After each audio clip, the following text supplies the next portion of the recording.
يا أيها الرسول بلغ ما أنزل إليك من ربك وإن لم تفعل فما بلغت رسالته والله يعصمك من الناس.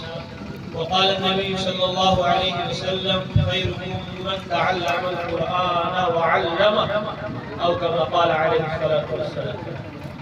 میرے بھائیو اور دوستو بزرگو، اللہ جل جلالہ نے ہم سب پر دین اور دین کی محنت فرض کی. دین بھی ہمارے اوپر فرض ہے اور دین کی محنت بھی ہمارے اوپر فرض ہے. دین کیا ہے آپ سب جانتے ہیں، نماز ہے، روزہ ہے، حج ہے، زکوٰۃ ہے، کلمہ ہے، ایمان ہے، توحید ہے. یہ دین ہے ہمارا جو قرآن میں حدیث میں اللہ نے تفصیل سے بیان کیا.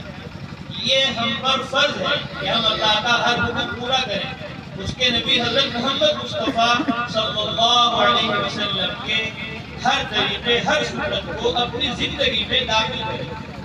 اب یہ دین اسلام قرآن حدیث سنت اور شریعت ہماری زندگی میں آ جائے، اس کے لیے 4 بڑے بڑے شعبے ہیں. دین اسلام قرآن و حدیث عملی طور پر ہماری زندگی میں آ جائے، اس کے لیے 4 بڑے بڑے شعبے ہیں. ایک بڑا شعبہ دعوت و تبلیغ کا ہے کہ نبی رسول پیغمبر آتے ہیں تو کفر کا، شرک کا، جہالت کا، غفلت کا ماحول ہوتا ہے. پوری دنیا جانتی ہے جب رسول اللہ صلی اللہ علیہ وسلم تشریف لائے تو لوگ کفر و ضلالت میں تھے. قرآن کہتا ہے وَإِن كَانُوا مِن قَبْلَ فِي ضَلَالٍ مُبِينٍ، سب کھلی گمراہی میں تھے. کہیں قرآن کہتا ہے كُنتُمْ عَلَى شَفَا حُفْرَةٍ مِّنَ النَّارِ، تم سب جہنم کے کنارے پر کھڑے ہوئے تھے. اتر کر ہیرا سے، غار ہیرا سے اتر کر ہیرا سے سوئے قوم آیا، وہ ایک نسخہ کیمیا ساتھ لایا. حضرت محمد صلی اللہ علیہ وسلم غار ہیرا میں تھے، جبرائیل آئے اور آپ کو اقرأ بسم ربک الذی خلق 5 آیتیں سورہ علق کی پڑھائی. اور پھر 1 سال کے بعد اللہ نے فرمایا یا ایھا المدثر، چادر اوڑھنے والے نبی رسول پیغمبر قم، کھڑے ہو جائیے. فانذر، جو کفر میں شرک میں ڈوبے ہوئے ہیں ان کو خبردار کیجئے. وربک فکبر، اپنے رب کی بڑائی بیان کیجئے. تو آپ نے دعوت دی، تبلیغ کی تو کفر کا، شرک کا ماحول ختم ہوا. اب لوگ اللہ کو ماننے لگے، نبی کو ماننے لگے. اب رسول اللہ صلی اللہ علیہ وسلم نے فرمایا کہ یہ کتاب اللہ کی ہے. ذالک الکتاب لا ریب فیہ، یہ قرآن ہے، اس میں کوئی شک نہیں ہے، اس کو سیکھو. طلب العلم فریضۃ علی کل مسلم، ہر مسلمان پر علم کا سیکھنا فرض ہے. اب وہ مسلمان ہو گئے، اب ان کو قرآن کی، حدیث کی، آپ صلی اللہ علیہ وسلم نے تعلیم دی.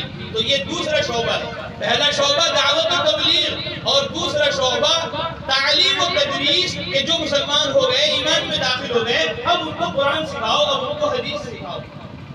اور ایک بڑا شعبہ دین کا وہ یہ ہے کہ جو قرآن نازل ہو رہا تھا آپ صلی اللہ علیہ وسلم پر اور جو آپ صلی اللہ علیہ وسلم حدیث بیان فرما رہے تھے، آپ صلی اللہ علیہ وسلم نے صحابہ سے کہا کہ قرآن لکھو. آپ صلی اللہ علیہ وسلم نے صحابہ سے فرمایا حدیث لکھو.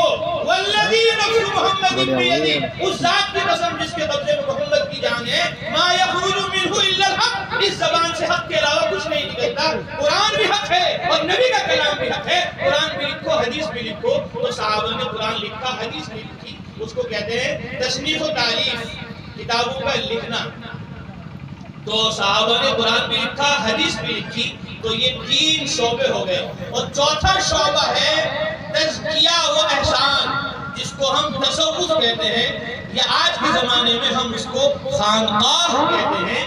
رسول اللہ صلی اللہ علیہ وسلم نے صحابہ کو فرمایا اور قرآن میں اللہ نے کہا وَيُزَكِّيهِمْ، کہ حضرت محمد صلی اللہ علیہ وسلم صحابہ کا تزکیہ کرتے ہیں، ان کے اخلاق کو درست کرتے ہیں، ان کے اخلاق کو سنوارتے ہیں، ان کے ظاہر اور باطن کو درست کرتے ہیں. فرمایا ان تعبد اللہ کأنک تراہ، اللہ کی عبادت ایسے کرو گویا تم اللہ کو دیکھ رہے ہو. یہ نہ ہو رہا تو پھر اتنی بات یقینی ہے کہ اللہ تمہیں دیکھ رہے ہیں. اللہ کے دھیان کے ساتھ عمل کرو. ایک آدمی نے کہا اللہ کے رسول میری زبان بہت سخت ہے اپنے گھر والوں پر، مجھے خطرہ ہے یہ زبان بھی جہنم میں نہ لے جائے. اللہ کے نبی نے فرمایا استغفار شیطان ہے، گئے استغفار کرو، تو آپ نے مسئلے کا حل بتایا۔ کسی نے کہا اللہ کے رسول میرا دل سخت ہے، نرمی نہیں ہے میرے دل میں، تو رسول اللہ نے فرمایا یتیم ہو کے سر پر ہاتھ رکھو تو تمہارا دل نرم ہو جائے گا۔ اور حضرت معاذ رضی اللہ تعالیٰ عنہ سے فرمایا یا معاذ احسن خلقک للناس، اپنے اخلاق کو لوگوں کے لیے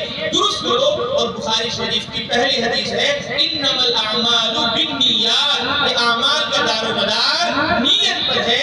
ہمارے حضرت شیخ الحدیث مولانا زکریا رحمۃ اللہ علیہ فرماتے تھے تصوف کی تزکیے کی خانقاہ کی جو شروعات ہوتی ہے وہ انما الاعمال بالنیات سے ہوتی ہے کہ اپنی نیت کو درست کرو، اللہ کو راضی کرنا، اس کو خوش کرنا اپنا مقصد بناؤ۔ اور تصوف کی خانقاہ کی انتہا جو ہوتی ہے وہ صفت احسان پر ہوتی ہے کہ تم ایسے مدرسے میں آؤ، ایسے مسجد میں آؤ، ایسے قرآن پڑھو، حدیث پڑھو، کتابیں لکھو، تبلیغ کرو، دعوت دو، گویا تم اللہ کو دیکھ رہے ہو کہ اللہ میرے سامنے ہے اور اللہ کہہ رہے ہیں قرآن پڑھو، اللہ کہہ رہے ہیں نبی کی حدیث پڑھو، اللہ کہہ رہے ہیں نبی کی سنت کو اپنی زندگی میں لاؤ اور سنت اور شریعت کو عالم میں پھیلاؤ اور پہنچاؤ۔ اللہ کی عبادت کرو، یہ نہیں کہ صرف نماز ایسے پڑھو تم اللہ کو دیکھ رہے ہو اور جلسے میں ایسے بیٹھو کہ اللہ تعالیٰ تمہیں دیکھ نہیں رہے اور تم اللہ کو دیکھ نہیں رہے۔ نہیں، ہر حال میں تمہیں اللہ کو اپنے سامنے رکھنا ہے۔ الم یعلم بان اللہ یرا، کیا تمہیں معلوم نہیں کہ اللہ تمہیں دیکھ رہے ہیں؟ الم یعلم بان اللہ یرا، کیا وہ سب جانتا نہیں کہ اللہ اس کو دیکھ رہے ہیں؟ تو اس وقت ہم سب اللہ کے لیے یہاں مدرسے میں، چہار دیواری میں، اجتماع میں